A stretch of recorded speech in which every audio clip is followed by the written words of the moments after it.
Hey guys, when I was a kid, I would look through my Marvel Comics trading cards and just marvel over all the costumes and cool superpowers. But who had a cooler costume than Spider-Man? Who hasn't wanted a real-life Spidey suit with real working gadgets? Web shooters, spider tracers, and all that good nooch. That has been my goal, just building my Spider-Man cosplay in the most fun way I possibly can. But here is my ultimate Spidey build to date. This is going to be my Spider-Man costume with working gadgets. When I was growing up, the Todd McFarlane run was just being released. So those early 90s issues were really influential for me. And I really like the art and the style of this suit.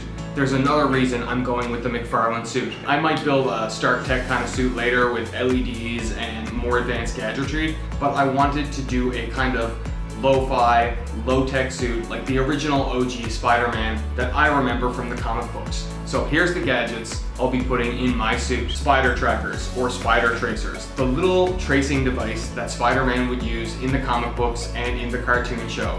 He would always just tail the villains or, follow some person of interest by putting a little spider tracker on their vehicle or on their person. So spider trackers is number one on my list. I will be installing my very own Spidey signal. So I don't know if you guys have seen my video on my Spidey signal. It's basically just a flashlight projector with a Spider-Man signal gobo installed into it, but I'm proud of it and I just love the Spidey signal. It's like my favorite OG Spider-Man gadget. It's kind of like the bat signal, but even more like cheesy and campy, and it just comes from his belt, and I just love that. Even though my Spidey signal will be housed on my web shooter because it's so bulky, I will be shooting it from my web shooter, just like in the 60s cartoon show. I'll also be using my Yashica Electro 35 camera and taking some black and white footage of different cosplayers with that, because that's the original Peter Parker camera as dictated by, the look of the classic comic books camera, and he appears in the Sony movies with those cameras, so there's lots of precedent for the Yashica, and that's my Peter Parker camera for this suit. Footwear is one of the listed items on Spidey's classic suit. His footwear is explained to be so small you can compress his shoes and just put them in your pocket. So I will have a version of the shoes that can be compressed and just fit right in my pocket.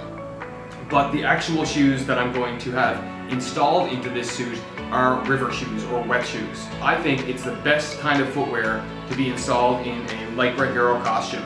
And if you want to have the acrobatic prowess of Spidey and not mess up your ankles, well, this is probably the way to go.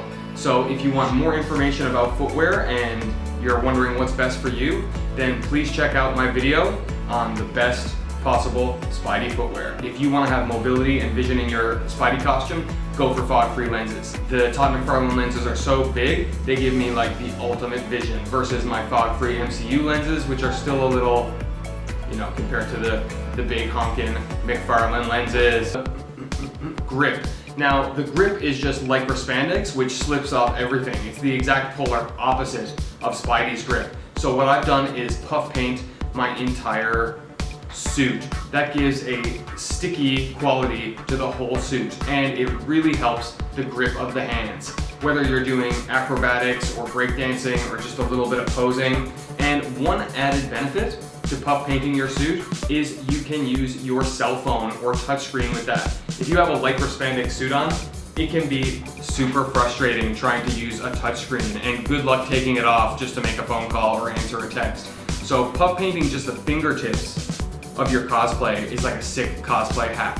But this whole Spidey suit has been puff painted. It took me a really long time.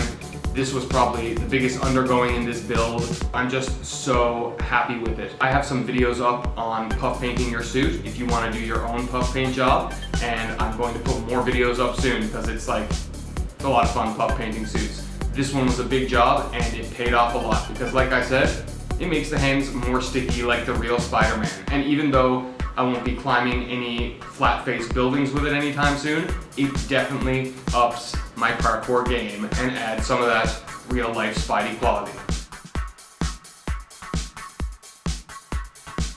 The web shooters. Now you can check out my web shooter builds. I will be installing a few different kinds of my web shooters into this particular costume. Just, depending on what I want to use on each individual instance. Now, the kind of web shooter I will not be using is a kind that uses string and a projectile. I think those web shooters are amazing. There are some amazing builds out there that shoot out string and magnets or string and a hook as a projectile. For me personally, that always reminds me of Batman and Robin. And for me, Spider-Man, like what's really definitive about the Spider-Man web shooters is just that cool reality that it's like a compressed chemical formula that when it gets exposed to air and released from the pressure, it just forms that awesome webbing. So what have I used?